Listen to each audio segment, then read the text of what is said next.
9 கோளும் ஒன்றாய் காண அங்கு கற்பகம் என்னும் கடவுளின் மெய்யில் 9 கோளும் ஒன்றாய் காண அங்கு கற்பகம் என்னும் கடவுளின் மெய்யில்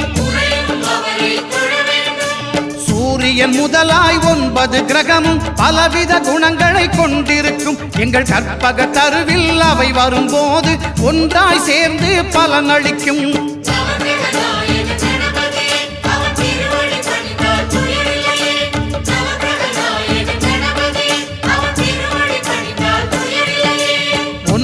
கோளும் ஒன்றாய் காண அங்கு கற்பகம் என்னும் கடவுளின் மெய்யில்